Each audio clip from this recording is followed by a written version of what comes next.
Karena kita adalah bagian dari masyarakat, kita juga harus bermanfaat bagi kehidupan masyarakat. Artinya, apapun itu, persatuan adalah yang paling utama. Kehidupan dia secara pribadi dan bagaimana dia berkehidupan dalam masyarakat, terlebih lagi untuk bangsa dan negara. Sebagai pemuda dia harus belajar lebih giat lagi dan banyak mengambil contoh daripada pendiri-pendiri bangsa. Nama saya Putu Cecia Melayani, saya absen 28 dari kelas 10 MM1. Di sini saya akan mewawancarai ayah saya dalam rangka mengerjakan tugas PPKN. Pertanyaan pertama, wawasan Nusantara merupakan cara pandang dan sikap bangsa Indonesia mengenai diri dan lingkungannya. Menurut Bapak, kenapa bangsa kita harus peduli terhadap pembangunan diri dan masyarakat? Jadi gini, sebagai individu, sebagai pribadi, oleh negara dijamin hak dan kewajiban kita. Tetapi juga kita adalah bagian dari masyarakat dalam wawasan Nusantara ini. Oleh sebab itu, sebagai pribadi, individu, kita tidak boleh menjadi beban negara. Sehingga kita harus mengembangkan diri, mengembangkan pribadi, sehingga kita menjadi orang yang mandiri. Itu pertama. Yang kedua, karena kita adalah bagian dari masyarakat, kita juga harus bermanfaat bagi kehidupan masyarakat. Kalau kita jadi pegawai yang baik, yang melayani masyarakat dengan baik. Kalau kita jadi pengusaha, jadilah pengusaha yang produktif, sehingga masyarakat bisa memperoleh kebutuhan-kebutuhan sehari-hari.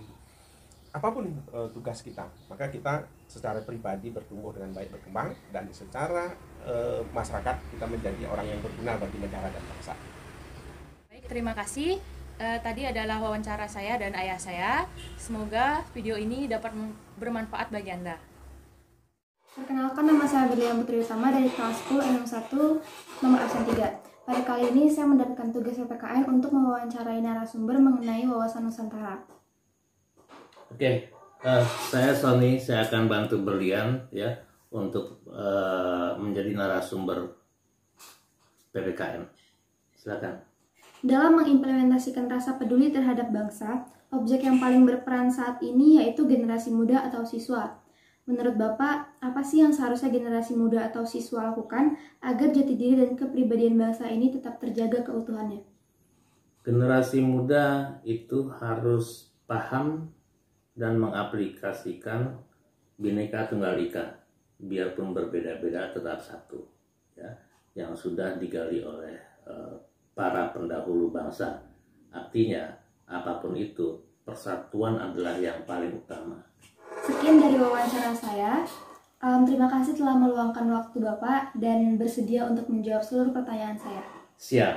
Terima kasih. Ya, selamat belajar. Perkenalkan, nama saya Zivanya Andri Septian Kodriano dari kelas M2 nomor absen 31.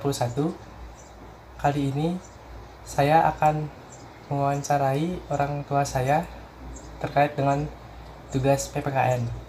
Berikut hasilnya. Bagaimana tanggapan Ibu tentang adanya pembelajaran PPKN di sekolah?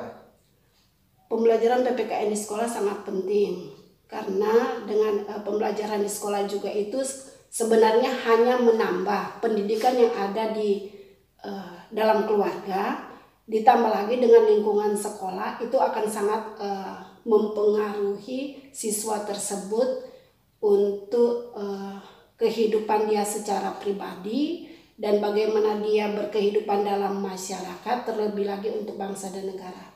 Baik, segini saja wawancara saya dengan orang tua saya. Bila ada kesalahan kata, mohon dimaafkan. Terima kasih. Perkenalkan, nama saya Ahmad Maulana, absen 01 dari kelas 10 MM1. Kali ini saya akan melakukan wawancara tentang bab 7 bersama dengan ayah saya. Pertanyaan yang terakhir, apa pesan yang ingin disampaikan Bapak kepada siswa untuk menumbuhkan semangat belajar agar menjadi pribadi yang sukses dan mandiri? Sebagai pemuda dia harus belajar lebih giat lagi dan banyak mengambil contoh daripada pendiri-pendiri bangsa ini, bagaimana mereka berjuang untuk membangun negara ini dengan benar-benar atau bersungguh-sungguh bahwa apa yang dia lakukan ini dapat bermanfaat untuk negara ini. Anak saya, terima kasih. Sekian wawancara saya bersama ayah saya. Apabila ada kata yang salah, mohon dimaafkan. Saya ucapkan terima kasih.